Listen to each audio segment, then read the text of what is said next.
Hello नमस्कार, मैं doctor Rajneesh Kumar आप सभी का एक बार फिर से हार्दिक स्वागत करता हूं। आज के वीडियो लेक्चर में हम बातचीत करेंगे हिंदी का गद्य साहित्य के अंतर्गत हिंदी आलोचना के विकास के क्रम में नया भावबोध और नई समीक्षा टॉपिक पर बातचीत करेंगे।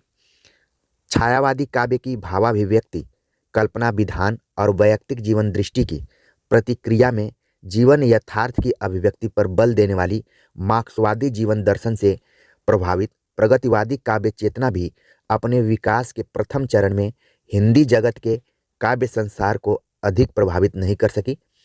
इसका कारण था कि उसमें राजनीतिक विचारों की अभिव्यक्ति का आग्रह अधिक और कवित्व कम था। सन 1942 से 43 ईस्वी तक आते आते उसका आकर्षण कम होने लगा। छायावाद और प्रगतिवाद दोनों की सीमाओं से मुक्त होने पर अभिव्यक्ति के नए मार्ग का अनुसंधान करना आवश्यक था।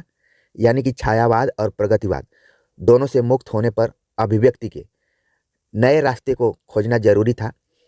इसी को ध्यान में रखते हुए सन 1943 ईस्वी में आज्ञे ने तार सप्तक के प्रकाशन के समय उसमें संग्रहित सभी कवियों को राहों का अन्वेषी कहा था। कई बार यह परीक्षा में पूछा जाता है कि राहों का अन्वेषी किन कवियों को कहा जाता था, तो वो था तार सप्तक के कवियों को। तार सप्तक सन 1943 ईस्वी में प्रकाशित हुआ। आज्ञे इसके संपादक थे और ये 4 बार निकला था, 1943, 1951, 1959 और 1979 ईस्वी में। अब इसको निकालने की जरूरत क्यों पड़ी थी?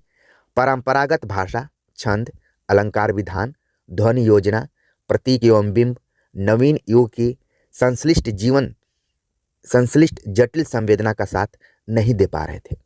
यानी कि समय बदल रहा था, लेकिन उसके मूल्यांकन करने का जो प्रतिमान था वो सब परंपरागत था, जो कि अब इस संश्लिष्ट जटिल संवेदना के लिए उपयुक्त नहीं दिखाई पड़ रहे थे। तार सप्तक के प्रमुख कवि आज्ञे ने अपने तत्कालीन वक्तव्य में जीवन की जटिलता, स्थिति परिवर्तन की असाधारण तीव्र गति, कवि की उलझी हुई संवेदना, विचार संयोजनाओं में विषमता, पाठकों की जीवन परिपाटियों में वैषम्य और इन सब के चलते साधारणीकरण और कम्युनिकेशन की समस्या का प्रश्न उठाया था। आज्ञे, जो कि मूलतः कवि के रूप में जाने जाते हैं, लेकिन उन्होंने हिंदी आलोचना में भी बहुत बेहतरीन काम किया है और संयोग से आज्ञे पर मुझे काम करने का मौका मिला है। आज्ञे और मुक्तिबोध के आलोचना कर्म का तुलनात्मक अध्ययन मेरे पीएचडी का विषय था। तो कई बार मुझसे सवाल पूछा जाता था कि आज्ञे तो कवि हैं, उनकी आलोचना दृष्टि पर ही आपने काम क्यों किया?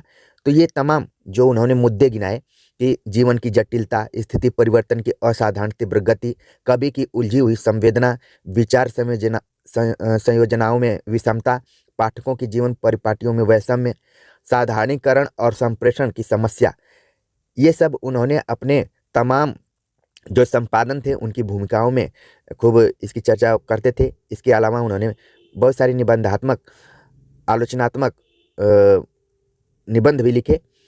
तो एक तरीके से उनका आलोचकीय दृष्टि भी उसमें दिखाई पड़ती है। आगे बात करते हैं।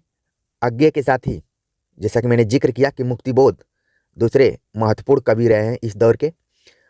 दूसरे महत्वपूर्ण कवि मुक्तिबोध ने स्वीकार किया कि 1938 से 1942 तक 5 साल उनके मानसिक संघर्ष और वर्गशोनी व्यक्तिवाद के वर्ष थे। आप जानते हैं कि मुक्तिबोध प्रतिबद्ध तरीके से मार्क्सवादी कवि के रूप में जाने जाते हैं, मार्क्सवादी आलोचक के तौर पर भी इनका नाम लिया जाता है। तो इन्होंने बताया कि 1938 से 1942 तक 5 सालों तक इनका मानसिक संघर्ष और वर्गशोनी व्यक्तिवाद, इन दोनों का वर्ष था। उन्होंने यह भी कहा था कि मानसिक द्वंद्व उनके व्यक्तित्व में बद्धमूल है। उन्होंने अनुभव किया था कि तत्कालीन जीवन वैविध्य, उलझन से भरा और रंग बिरंगा था। इसी जीवन की अभिव्यक्ति के लिए वे काव्य प्रयोग कर रहे थे। जिन्होंने अंधेरे में नामक कविता पढ़ी होगी वो और अच्छे से इन बातों को समझ रहे होंगे। आज्ञे मुक्तिबोध के अलावा जो तीसरे बड़े कवि रहे हैं गिरिजा कुमार माथुर। गिरिजा कुमार माथुर तो तार सप्तक को आधुनिक बोध की काव्यधारा की प्रथम समवेत अभिव्यक्ति मानते हैं। प्रथम चरण प्रयोग काल यानी कि प्रयोगवाद और द्वितीय चरण नई कविता का काल कहा जाता है। नई कविता को सामान्यतः आधुनिक भावबोध की कविता माना जाता है। जब भी प्रवृत्तिमूलक प्रश्न आएंगे तो उसमें आधुनिक भावबोध की जब भी बात की जाएगी तो उसका संबंध सीधे सीधे नई कविता से होगा। बाकी हिंदी की कालखंड वाइज आप कविताओं को देखेंगे तो सभी कविताओं की प्रवृत्तियाँ अलग अलग ढंग से रही हैं। अगर हम आधुनिक काल की ही कुछ कालखंडों की बात करें तो भारतेंदु युग की प्रवृत्तियाँ अलग थीं, द्विवेदी युग की प्रवृत्तियाँ अलग थीं, छायावाद की प्रवृत्ति अलग थी, प्रगतिवाद की प्रवृत्ति अलग थी और प्रयोगवाद नई कविता की भी प्रवृत्ति अलग थी। हालांकि ये सभी काल एक दूसरे की प्रतिक्रिया के रूप में उपजे थे। आगे बात करते हैं, ये तो हिंदी साहित्य के बारे में, हिंदी कविता के बारे में हमने बात किया। इसी सदी में यानी कि 20वीं सदी जो थी उसमें दो महान विचारक सामने आए, किर्केगार्ड और कार्ल मार्क्स। किर्केगार्ड ने मानव अस्मिता का प्रश्न उठाया और अस्तित्ववाद का प्रवक्ता बना। कई बार प्रश्न पूछा जाता है कि अस्तित्ववाद के प्रवर्तक के तौर पर कौन जाने जाते हैं? सही जवाब है किर्केगार्ड। इन्होंने अस्तित्ववाद में मानव की अस्मिता का प्रश्न उठाया, यानी कि मनुष्य का अस्तित्व है या नहीं है, इसको लेकर उन्होंने बहुत चिंतन मनन किया, जो बाद में अस्तित्ववाद के नाम से जाना लगा। कार्ल मार्क्स की बात हमने किया, जो दूसरे व्यक्तित्व थे। कार्ल मार्क्स ने पूरी समाज व्यवस्था को केंद्र में रखकर सोचा और ऐतिहासिक भौतिकवाद का प्रवर्तक बना। इसके पहले की वीडियो लेक्चर में हमने मार्क्सवादी यानी कि प्रगतिवादी समीक्षकों के बारे में चर्चा किया था और कार्ल मार्क्स के सिद्धांत पर भी थोड़ा सा विचार किया था, और यहाँ पर एक तरीके से आपको रिवीजन हो गया आपका। 20वीं सदी में यूरोप के दो महायुद्धों की ज्वाला में जलना पड़ा। एक तरफ हमने बात किया कि दो महान व्यक्तित्वों का जन्म हुआ, जिसमें कि किर्केगार्ड और कार्ल मार्क्स का नाम था। इसके साथ ही आप देखेंगे कि इसी शताब्दी में यूरोप में दो विश्व युद्ध हुए। सन 1914 से लेकर 1918 के बीच में प्रथम विश्व युद्ध, आपने जीएस की पढ़ाई की होगी, इतिहास पढ़ा होगा तो याद होगा आपको। इसके बाद सन 1939 से 1943-44 तक द्वितीय विश्व युद्ध हुआ। तो कहने का मतलब है कि आप देख रहे हैं समानांतर कई घटनाएं चल रही हैं। एक तरफ विचारक चिंतन में डूबे हुए हैं, दूसरे तरफ विश्व को महायुद्धों से भी झेलना पड़ा। और इन युद्धों का प्रभाव क्या पड़ा? इन युद्धों में मनुष्य ने अपने को नितांत नगण्य पाया। उसने अपने को अकेला, अजनबी, असहाय, संत्रस्त और टूटा हुआ अनुभव किया। उसने नैतिक मूल्यों की धज्जियां उड़ती देखी। इस परिस्थिति में अस्तित्ववादी दर्शन अधिक प्रासंगिक हो उठा। यानी कि किर्केगार्ड ने जो अस्तित्ववाद नामक सिद्धांत दिया था वो अचानक नहीं दिया, उनको उस समय की परिस्थितियों ने ये काम करने के लिए मजबूर किया। आप जानते हैं कि मनुष्य परिस्थितियों का दास होता है। जब भी आपको जैसी भी परिस्थिति दिखाई पड़ती है उस हिसाब से आप ढलने की कोशिश करते हैं, सोचने की कोशिश करते हैं। और किर्केगार्ड ने देखा कि जो विश्व है और खासतौर से यूरोप, वो उसने दो महायुद्धों को झेला, प्रथम विश्व युद्ध और द्वितीय विश्व युद्ध, और उसमें देखा कि मनुष्य की कोई गणना ही नहीं की जा रही है। लगातार मनुष्य खतरे में जा रहा है, मारा जा रहा है, और जो बच रहे हैं वो तमाम चीज़ों से अकेले महसूस कर रहे हैं, अजनबी हैं, असहाय हैं, संत्रस्त हैं, अब टूटा हुआ अनुभव कर रहे हैं। और जो नैतिक मूल्य हैं उनकी तो धज्जियां एकदम से उड़ रही हैं। तो इसी वजह से अस्तित्ववादी दर्शन का इस तरीके से उसका पैदा होना जरूरी था। अब अस्तित्ववादी दर्शन में अन्य कुछ विचारक हैं, जिसमें कि कार्ल यास्पर्स, मार्टिन हाइडेगर, ज्यां पाल सार्त्र को नए संदर्भ में इसकी व्याख्या इन्होंने की है। तो ध्यान में रखिए, और ज्यां पाल सार्त्र का नाम कई बार आता है, जब किर्केगार्ड का नाम नहीं आता है। तो अस्तित्ववादी विचारकों में ज्यां पाल सार्त्र का नाम परीक्षा में खूब पूछा जाता रहा है। तो आप ध्यान में रखिए, किर्केगार्ड, हाइडेगर, सार्त्र, यास्पर्स, ये सब अस्तित्ववादी विचारक के अंतर्गत आते हैं। कई बार वैकल्पिक प्रश्नों में इस तरीके से सवाल आ जाता है कि कौन है और कौन नहीं है। अगर हिंदी कविता की बात करें तो प्रयोगवाद के बाद नई कविता, जो कि 1954 ईस्वी के बाद के दौर में, इस दर्शन से हिंदी कवि प्रभावित हुए और उनकी रचनाओं में आधुनिक भावबोध का प्रतिफलन साफ साफ दिखाई पड़ने लगा। आधुनिक भावबोध एक सकारात्मक पक्ष भी है। अगर देखा जाए तो हमने बात किया कि किर्केगार्ड और अन्य उनके जो साथी थे उन्होंने अस्तित्ववादी दर्शन को लेकर प्रचारित प्रसारित किया, उसके बारे में बताया कि इसके केंद्र में मनुष्य है, तो इसका सीधा सीधा प्रभाव हिंदी कविता पर भी दिखाई पड़ता है। उससे प्रभावित होकर लोगों ने कविताएं लिखनी शुरू की। मुक्तिबोध कहते हैं, मैं अपने खुद की जिंदगी और दोस्तों की जिंदगी के तजुर्बे से बता सकता हूं कि अन्याय के खिलाफ आवाज बुलंद करना आधुनिक भावबोध के अंतर्गत है। जैसा कि मैंने बताया कि मुक्तिबोध एक प्रतिबद्ध कवि रहे हैं और खास विचारधारा से संबंधित थे, मार्क्सवादी विचारधारा से। तो अन्याय के खिलाफ आवाज बुलंद करना ये अपना सर्वोपरि धर्म मानते थे और इसी को इन्होंने आधुनिक भावबोध कहा है।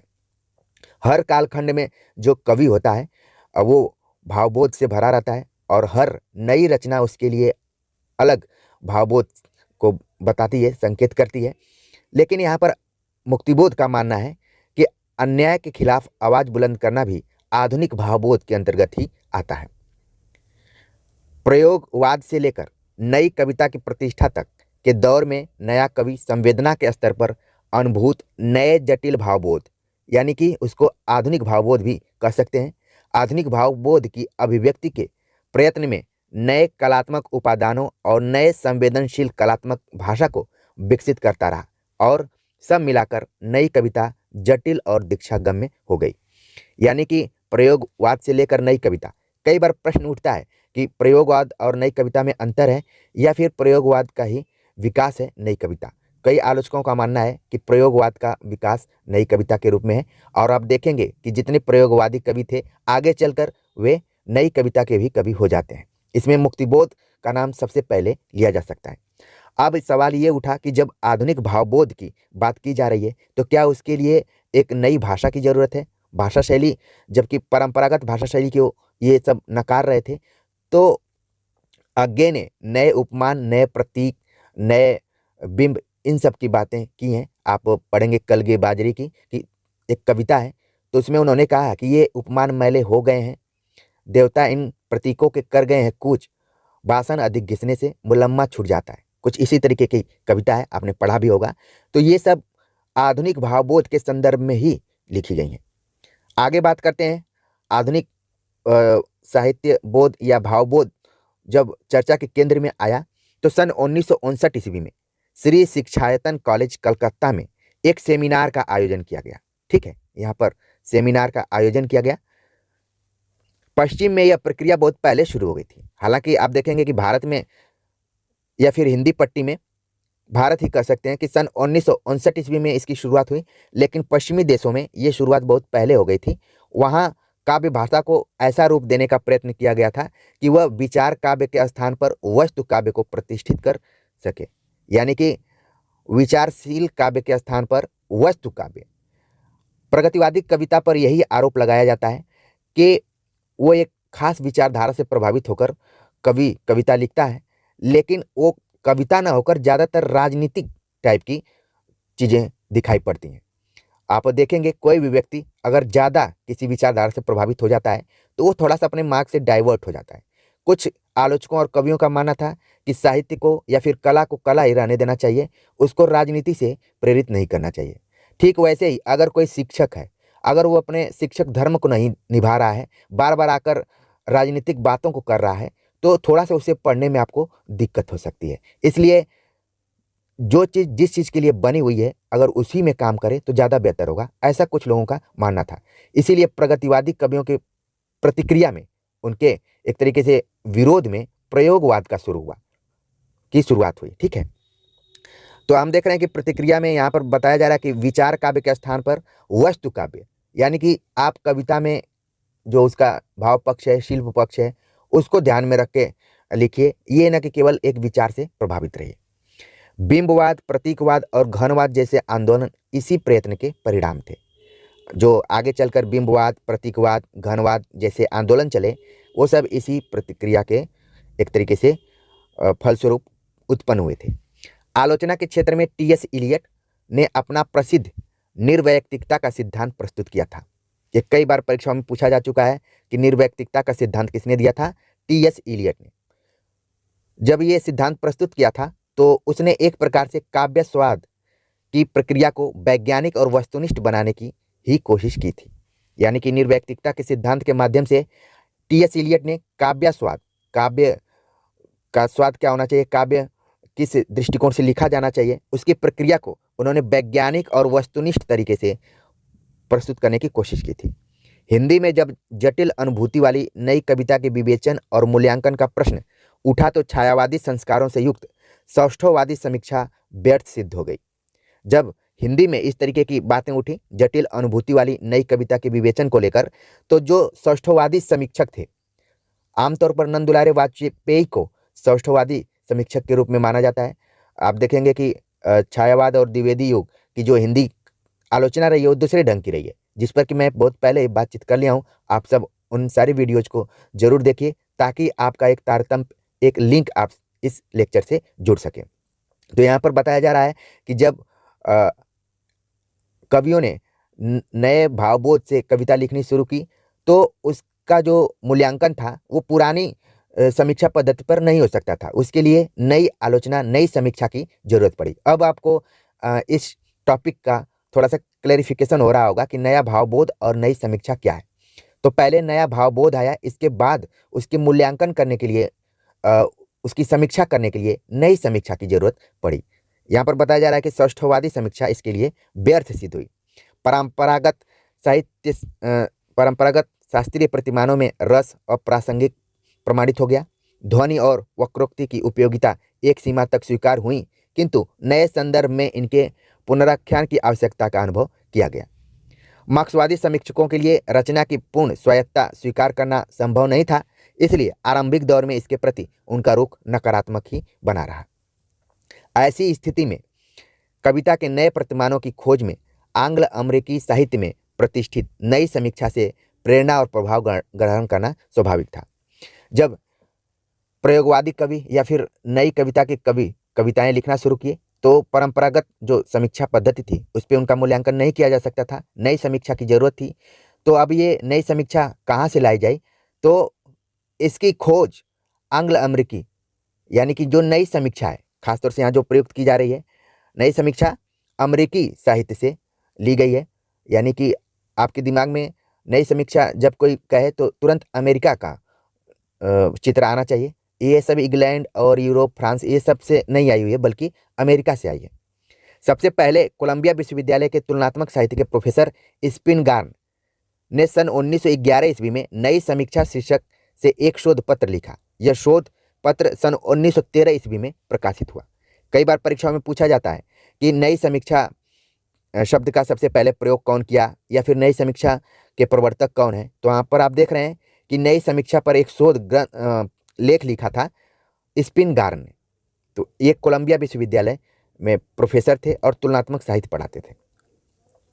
इस शोध पत्र में स्पिनगार्न ने क्लासिकल, रोमांटिक, समाजशास्त्री, जीवनी मूलक आदि समीक्षा पद्धतियों को अस्वीकार करते हुए यह स्थापित किया था कि समीक्षा वस्तुतः एक प्रकार की वैयक्तिक प्रतिक्रिया है जो जीवंत अंतर्दृष्टि पर आधारित होती है।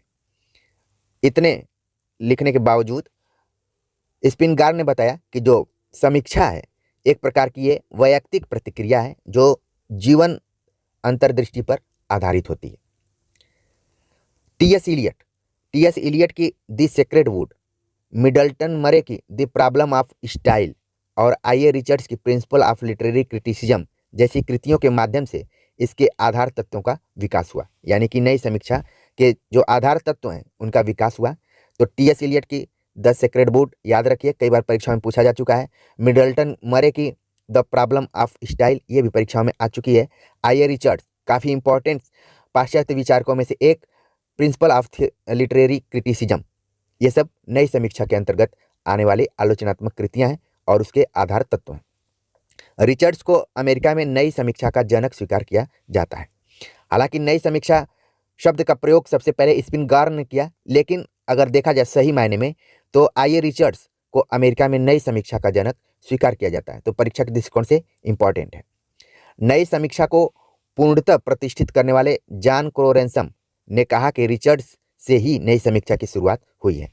यानी कि आगे चलकर एक नए आलोचक का नाम इसमें जुड़ रहा है, जॉन क्रोरेंसम। उनका मानना था कि सही मायने में आई.ए. रिचर्ड्स से ही नई समीक्षा की शुरुआत होती है। तो इसको आप नोट कर लीजिए परीक्षा के दृष्टिकोण से। जब भी इस तरीके के प्रश्न आए नई समीक्षा से तो आपको कन्फ्यूजन नहीं होना चाहिए। आगे बात करें, विलियम एम्पसन ने तो अपनी पुस्तक the structure of complex words में यह कहकर उसे समर्पित किया है कि इसमें जो भी उद्भावनाएं हैं उनका आदि स्रोत वही है, यानी कि आइए रिचर्ड्स। सन 1941 ईस्वी में जॉन क्रोरेंसम की नई आलोचना नामक पुस्तक प्रकाशित हुई। यहीं से नई समीक्षा को प्रतिष्ठा हुई। हालांकि शुरुआत स्पिनगार्न, आई रिचर्ड्स इन लोगों से हुई, लेकिन सही मायने में नई समीक्षा प्रतिष्ठित हुई तो वो हुई जॉन क्रोरेंसम की आलोचनात्मक पुस्तक से। तो इस तरीके से इन सभी कहानियों को कोरिलेट करते हुए आप क्रमिक रूप से समझने की कोशिश कीजिए, तो ज़्यादा आपको इस लेक्चर से ज्ञान भी मिलेगा और आनंद भी आएगा। रेंसम के अतिरिक्त Allen Tate, Robert Penn Warren, RP Blackmur, Ivor Winter, Cleanth Brooks नए समीक्षकों में प्रमुख माने जाते हैं और इनके छोटे छोटे सिद्धांत भी रहे हैं। उनको हम कहीं आगे चलकर एक वीडियोज में भी बता देंगे। फिर भी आप ध्यान में रखिए कि ये सारे जो आलोचक हैं, टेट हो गए, पेन वारेन, ब्लैकमर, विंटर, ब्रुक्स, ये सब नए समीक्षकों के रूप में माने जाते हैं। रेंसन के अनुसार कविता की रूप रचना में शब्द विधान और अर्थ विधान दोनों का संश्लेष होता है। एक तरीके से आप देखें तो रेंसम कोई नई बात नहीं कर रहे हैं। संस्कृत काव्यशास्त्र में बहुत पहले भामह इत्यादि ने कह दिया था कि शब्दार्थो सहितो काव्यम। ठीक है, तो यहाँ पर भी शब्द और अर्थ की बात कही जा रही है, लेकिन ये नई समीक्षा के तहत है। तो ध्यान में रखिए कि रेंसम ने कहा कि शब्द विधान और अर्थ विधान दोनों का संश्लेष होता है कविता के रूप में। अब शब्द विधान का मतलब क्या है? शब्द विधान बिंबात्मक होता है, अर्थ विधान विचारात्मक होता है। इन दोनों का तनाव ही काव्य भाषा को अपेक्षित भंगिमा प्रदान करता है। ये था मानना रेंसम का। आगे बात करते हैं टेट के अनुसार। एलन टेट के अनुसार कविता का अस्तित्व जिस संतुलन पर स्थित होता है वह उसके बहिरंग संतुलन एक्सटेंशन और अंतरंग संतुलन इंटेंशन के बीच घटित होता है। टेट ने यहाँ संतुलन शब्द का प्रयोग बहिरंग संतुलन और अंतरंग संतुलन के मध्य पूर्ण सामंजस्य के अर्थ में किया है। आप यहाँ पर अजीब चीज देख रहे हैं, टेंशन यहाँ पर दिया गया है। इसका हिंदी अनुवाद किया गया संतुलन, जबकि कई जगह इसका अनुवाद तनाव भी आपको दिखाई देता है। परीक्षाओं में कई बार पूछ लिया जाता है कि निम्नलिखित में से तनाव नामक सिद्धांत से संबंधित कौन से विचारक हैं, तो इसमें टेट का नाम दिया रहता है ऑप्शन में, तो ध्यान में रखिए। लेकिन यहाँ पर संतुलन आप देखते हैं, एक कविता है, नाच करके कविता है, ठीक है, अज्ञेय की। जब भी आपको मौका मिले जरूर पढ़िए कि एक रस्सी तनी हुई है दो खंभों के बीच, तो आप तनाव देखेंगे तो कई बार वो संतुलन स्थापित करता है। अब अगर आपके जीवन में तनाव आ रहा है तो एक तरीके से वो आपको संतुलित करने की भी कोशिश कर रहा है कहीं ना कहीं किसी चीज़ से, ठीक है। तो इसको थोड़ा सा पॉजिटिव में ही लेना होगा। जब कोई आप काम करना चाहते हैं तो आपको थोड़ा सा टेंशन होता है, तो उस पॉजिटिव तरीके से उस टेंशन को लेंगे तो वो काम आपका कंप्लीट हो जाएगा। ज़्यादा नहीं टेंशन लेना है। और फिल्मों इत्यादि में आपने सुना होगा कि टेंशन लेने का नहीं देने का, ये सब केवल एक तरीके से डायलॉग के रूप में ही है, लेकिन व्यवहारिक जीवन में आप इसको पॉजिटिव रूप में लेंगे तो जरूर आप सकारात्मक रिजल्ट तक पहुंचेंगे। आगे बात करते हैं, रॉबर्ट पेन वारेन की ख्याति आलोचक से अधिक कवि और उपन्यासकार के रूप में है, फिर भी उसकी समीक्षा में संयम और विश्लेषण की प्रवृत्ति प्रधान है। उसने काव्य भाषा में व्यंग्य, विरोधाभास और प्रतीक पर विशेष बल दिया है। तो रॉबर्ट पेन वारेन को ध्यान में रखिए कि उन्होंने व्यंग्य, विरोधाभास और प्रतीक इन तीनों पर ज़्यादातर जोर दिया है काव्य भाषा के संदर्भ में। और ये कवि रहे हैं, उपन्यासकार के रूप में जाने जाते हैं। बाद में इन्होंने आलोचना भी लिखी, ठीक वैसे ही जैसे अज्ञेय और मुक्तिबोध हिंदी जगत में जाने जाते हैं। आगे बात करते हैं आइवर विंटर की। आइवर विंटर का दृष्टिकोण अन्य नए समीक्षकों से भिन्न है। वह स्वभाव से नैतिक था। नए समीक्षकों में उसकी गणना इसलिए की जाती है कि वह भी साहित्य कृतियों की स्वतंत्र सत्ता मानता है और समीक्षा की विश्लेषण पद्धति का प्रयोग करता है। क्लिंथ ब्रुक्स जो कि पैराडॉक्स यानी कि विसंगति के लिए जाने जाते हैं। क्लिंथ ब्रुक्स विसंगति को काव्य भाषा का प्रधान गुण मानता है। ये जितने भी मैं विचारकों की बात कर रहा हूँ सब परीक्षा के दृष्टिकोण से इम्पोर्टेंट है। अगर इस लेक्चर के माध्यम से आप नोट्स बना रहे हैं तो एक तरफ इनका नाम नोट कर लीजिए, दूसरे तरफ इनके विचार या सिद्धांतों को भी डैश करके लिखते जाइए, तो देखेंगे आप बाद में कि एक नोट्स आपका तैयार हो जाएगा। जैसा कि मैं बता रहा था कि क्लिंथ ब्रुक्स विसंगति को काव्य भाषा का प्रधान गुण मानता है। उसके अनुसार विसंगति ही किसी कविता के संरचनात्मक ढांचे का मूल आधार है। यानी कि कविता निर्मित हो रही है, उसकी जो रचना प्रक्रिया है उसका मूल आधार क्या है? विसंगति यानी कि पैराडॉक्स। नई समीक्षा के एक अन्य उन्नायक विलियम एम्सन ने अनेकार्थता को काव्य भाषा का प्राण तत्व स्वीकार किया है। ये काफी इंपॉर्टेंट है, कई बार परीक्षाओं में पूछा जा चुका है कि एम्बिग्यूटी यानी कि अनेकार्थता का सिद्धांत किसने दिया? विलियम एम्सन ने। उसने अनेकार्थता के 7 प्रकारों का उल्लेख किया है। ये काफी इंपॉर्टेंट है कि अनेकार्थता में भी कितने प्रकारों का उल्लेख है? 7 प्रकारों का उल्लेख किया है। उनका संबंध कविता में व्यक्त जटिल मनोस्थितियों और उनके विविध स्तरों से जुड़ा गया है। अब ये अनेकार्थता क्या है, थोड़ा सा इसमें मैं बता दे रहा हूँ। जब भी आप कोई कविता पढ़ते हैं तो कविता की व्याख्या हर व्यक्ति अलग अलग ढंग से करता है, ठीक है। वैसे ही जैसे बचपन के दिनों में आपने एक कहावत सुनी होगी कि एक हाथी जा रहा था और अ, कुछ अंधे उसको स्पर्श करके अलग अलग ढंग से उसकी व्याख्या कर रहे थे। कोई बोल रहा था कि ये खंबे के समान है, कोई बोल रहा था झाड़ू है, कोई बोल रहा था कि सूप है, कोई कुछ बोल रहा था। तो ये क्या है? अनेकार्थता है, यही है। तो यहाँ पर विलियम एम्सन ने कुल 7 प्रकार का उल्लेख किया है। अगर बात करें सारांश रूप में, तो नई समीक्षा जिन आधारभूत बातों पर बल देती है वे निम्नलिखित हैं। अब कौन कौन से हैं उस पर हम एक नजर डाल लेते हैं। पहला है, काव्य भाषिक संरचना मात्र है, इसीलिए भाषा के सृजनात्मक तत्वों का विश्लेषण ही समीक्षा का मुख्य धर्म है। यानी कि भाषा के सृजनात्मक तत्वों का विश्लेषण नई समीक्षा का मुख्य धर्म है। ऐतिहासिक, समाजशास्त्री, दार्शनिक एवं मनोविश्लेषणवादी समीक्षाएं अनावश्यक और अप्रासंगिक हैं। ध्यान रखिए, अब तक इस नई समीक्षा के पहले हम जितने समीक्षा पद्धतियों पर चर्चा किए थे, भारतेंदु युग से लेकर प्रगतिवाद तक, सभी को ये एक तरीके से खारिज कर दिया है। संप्रेषण और आस्वाद के प्रश्न पर विचार तथा मूल्यांकन का प्रयत्न आवश्यक नहीं है। यानी कि जो संप्रेषण और आस्वाद के प्रश्न को लेकर बहुत चिंतित हैं, उसका मूल्यांकन कर रहे हैं, ये आवश्यक नहीं है। रचना की आंतरिक संगति और संश्लिष्ट विधान के विवेचन विश्लेषण के लिए उसका गहन पाठ नितांत आवश्यक है। अगर किसी रचना के बारे में आप जानना चाहते हैं तो उसका पाठ आप करिए, टेक्स्ट। कई विश्वविद्यालयों में टेक्स्ट बिल्कुल नहीं पढ़ाया जाता है, बल्कि केवल आलोचनात्मक बातें बताकर क्लास को खत्म कर दिया जाता है। और लगभग सभी केंद्रीय विश्वविद्यालयों की यही हालत रही है कि अगर किसी को किसी कवि की कविता पढ़ाना हो तो कविता के टेक्स्ट को वो बहुत कम पढ़ाता है। बाकी फला आलोचक ने इसके बारे में ये कहा, ढेका आलोचक ने इसके बारे में ये कहा, पूरा बताकर और क्लास खत्म कर दिया जाता है। बच्चे भी खुश होकर क्लास से बाहर चले जाते हैं कि सर ने आज काफ़ी अच्छा पढ़ाया। लेकिन नई समीक्षा में आप देख रहे हैं कि कहा जा रहा है कि अगर किसी भी रचना या कृति का आप विवेचन और विश्लेषण करना चाहते हैं तो उसका जो पाठ है, टेक्स्ट है, वो ज़्यादा इंपॉर्टेंट है। आजकल के बच्चे तो गाइड से ही पढ़कर विद्वान हो जा रहे हैं, ये भी चिंता की बात है। आगे बात करते हैं, नई समीक्षा की भांति कृति को स्वायत्त मानने वाली एक अन्य समीक्षा पद्धति शैली विज्ञान का भी नाम लिया जा सकता है। इसी के समानांतर शैली विज्ञान चल रही थी, जिसका कि बहुत हिंदी में नाम नहीं है, फिर भी हम देख लेते हैं कि किसका, क्योंकि हम परीक्षा की तैयारी कर रहे हैं तो जाहिर सी बात है कि हर एंगल से देखने की कोशिश करनी चाहिए। शैली विज्ञान भाषिक विश्लेषण की वह वैज्ञानिक पद्धति है जिसमें भाषा के सभी अभिव्यंजक उपादानों, ध्वनि विज्ञान, छंद शास्त्र, पद विज्ञान, वाक्य विज्ञान, शब्द शास्त्र आदि का समावेश किया गया है। नई समीक्षा और शैली विज्ञान में अंतर यह है कि शैली विज्ञान भाषा विज्ञान का पूरा आधार ग्रहण करके विश्लेषण में प्रवृत्त होता है, जबकि नई समीक्षा ऐसा नहीं करती है। उसमें विसंगति, विडंबना, व्यंग, अनेकार्थता, संकेतार्थ, संतुलन आदि जिन औजारों का प्रयोग किया जाता है वे भाषा विज्ञान के औजार नहीं हैं। उनका संबंध काव्य न्याय यानी कि लॉजिक ऑफ पोएट्री से है। हो सकता है कि कभी आपको इंटरव्यू देना पड़े, उसमें पूछा जा सकता है कि नई समीक्षा और शैली विज्ञान में अंतर क्या है। तो यहाँ पर जो अंतर स्पष्ट किया गया है उसको अपने दिमाग में रख लीजिए और एक्सपर्ट्स के आंख में आंख डालकर आंसर दीजिए। ठीक है, पढ़ेंगे तो जरूर आगे बढ़ेंगे।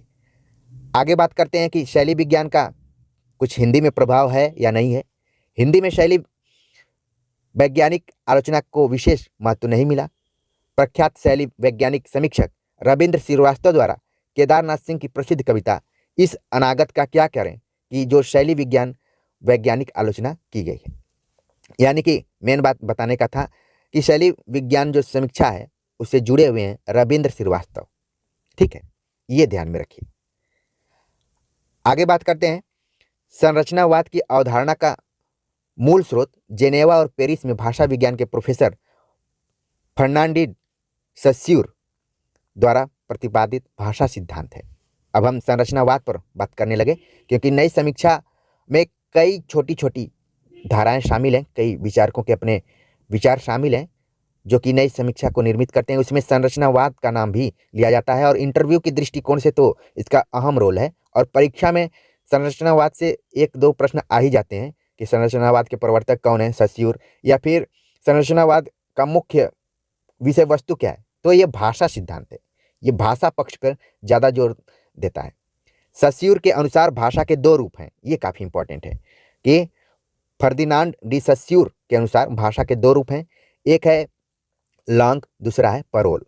लांग को अंतर्वैयक्तिक भाषा कह सकते हैं, परोल को व्यक्ति विशेष की भाषा कह सकते हैं। ये काफ़ी इंपॉर्टेंट चीज़ है कि लांग और परोल, जो कि संरचनावाद में सस्यूर का मानना है कि 2 प्रकार की भाषा होती है, भाषा के 2 रूप होते हैं, लांग और परोल।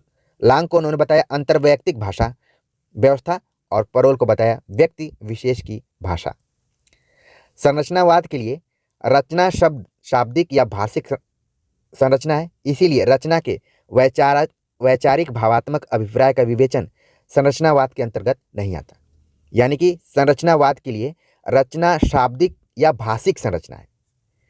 वो रचना को मानते हैं कि इसमें शब्दों का यूज किया गया है, भाषा को केवल रख दिया गया है, और रचनाकार अपने वैचारिक और भावात्मक अभिप्राय का विवेचन संरचनावाद के अंतर्गत नहीं आता है। रचनाकार का अगर मूल्यांकन करना तो इस पे नहीं ध्यान देते हैं, बल्कि जो भी रचना है उसकी भाषा शैली क्या है, भाषा की संरचना क्या है, उस पर जोर दिया जाता है।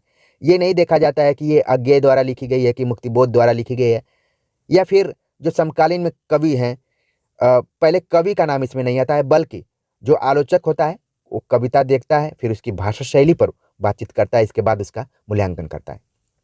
क्योंकि आजकल समीक्षा पद्धति में एक चीज़ चल दी गई है कि ये फला कवि की रचना है तो वो अच्छी ही होगी। ये आलोचना में एक पूर्वाग्रह जो शामिल हो जाता है, जो कि आलोचना के लिए ठीक नहीं है।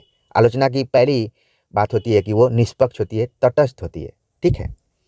अगर हिंदी में संरचनावाद की बात करें तो हिंदी में अभी इस सिद्धांत की सैद्धांतिक चर्चा मात्र आरंभ हुई है। बहुत कोई विशेष संरचनावादी टाइप का आलोचक आपको हिंदी में नहीं मिलेगा।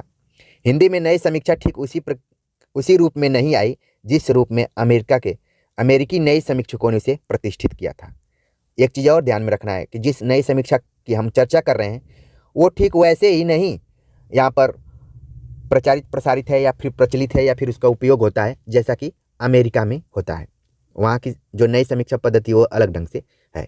हिंदी के नए समीक्षकों ने काव्य के संदर्भ में भाषा के महत्व को स्वीकार किया, उसकी सर्जनात्मक विशेषताओं को लक्षित करने की चेष्टा की। हिंदी के मार्क्सवादी समीक्षकों ने भी रचना की स्वायत्तता को सम्मान देते हुए उसकी सापेक्षिक स्वायत्तता का प्रतिपादन किया है, रूप तत्व के विवेचन के महत्व को स्वीकारा है। इसका सबसे बड़ा प्रमाण यह है कि डॉक्टर रामविलास शर्मा जैसे प्रखर मार्क्सवादी समीक्षक ने भी निराला की समीक्षा करते हुए उनके काव्य शिल्प का सूक्ष्म और विस्तृत विवेचन किया है। ठीक है, तो इस तरीके से हमने इस वीडियो लेक्चर में नया भावबोध और नई समीक्षा की पृष्ठभूमि के तौर पर बातचीत की और समझने की कोशिश की कि नया भावबोध क्या है, कैसे वो अपने पहले की प्रवृत्तियों से अलग है और नई समीक्षा की ज़रूरत क्यों पड़ी। नए भावबोध के मूल्यांकन को नई समीक्षा ही कंप्लीट कर सकती थी, और नए समीक्षकों में कौन कौन से समीक्षक रहे, आलोचक रहे और उनके क्या क्या सिद्धांत थे, उन सब पर हमने विस्तार से चर्चा किया है, जो कि प्रतियोगी परीक्षाओं के दृष्टिकोण से बहुत ही इम्पॉर्टेंट है। तो आप इस पर नोट्स भी बना लीजिए और कमेंट्स कर बताइए कि ये लेक्चर आप सभी को समझ में आया कि नहीं आया। और आगे हम बातचीत करेंगे हिंदी में जो नए समीक्षक हैं और उनकी जो समीक्षात्मक कृतियाँ हैं उन पर। तो मिलते हैं अगले लेक्चर में, तब तक के लिए नमस्कार।